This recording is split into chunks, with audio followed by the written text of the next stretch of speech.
What's up, party people? This is Jude Snowbird here from Facebook, Jude's Junk, Facebook comic book shop, YouTube channel.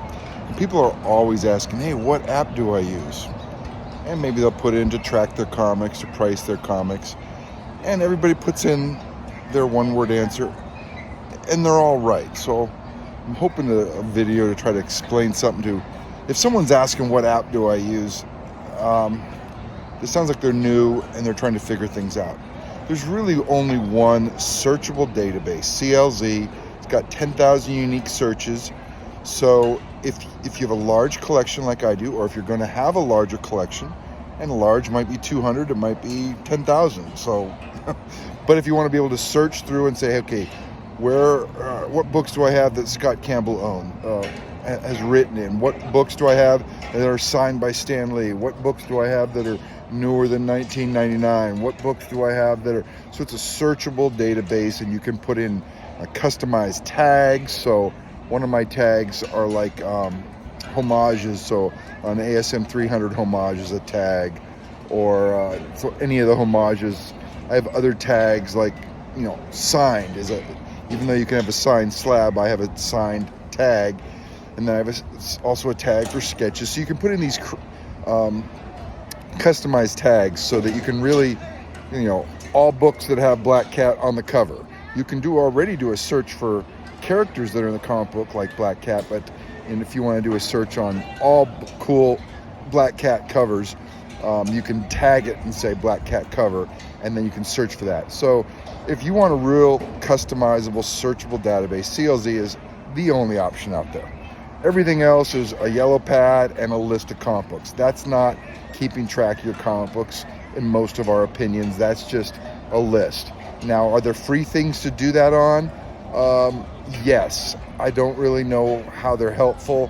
I tried that on several of the sites. I used, I started entering my books when I first, started messing around with apps on, whether it's Key Collector, or I entered it on GPA, or I use a weird raw price guide that was a one-time fee. What's it called? Zap Kapow, because it was a one-time fee. And I use that basically for the covers. So if I want to search through covers, I go to Zap Kapow. Now you can, get access to covers on... no, Key Collector's different. So what was I thinking? Access to covers. Well, the apps, and I know you're going to say Go Collect, but that's if you have the book. No, you can search on the covers and Go Collect now any book. But I like Zap Kapow because you pull up Spider-Man 1 from 2018, and it'll show you all the variants for Spider-Man 1, and you can just scroll through.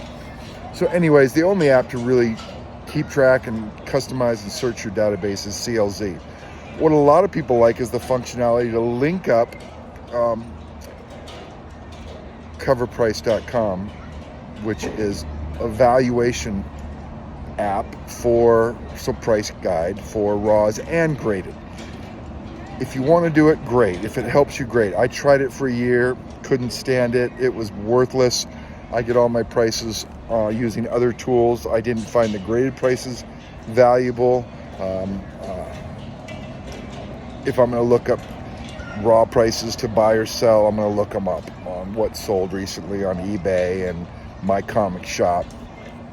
Any store that sells a lot of raws, you can just look on there and see what their price is, and that's kind of close. So My Comic Shop or eBay. So you can look at eBay sold, or you can look at which books are for sale that have not sold yet to get a rough idea. So that's a great feature to add to CLZ is cover price. I don't use it. I don't like the graded prices. That's a whole nother issue or video. What else is there to say?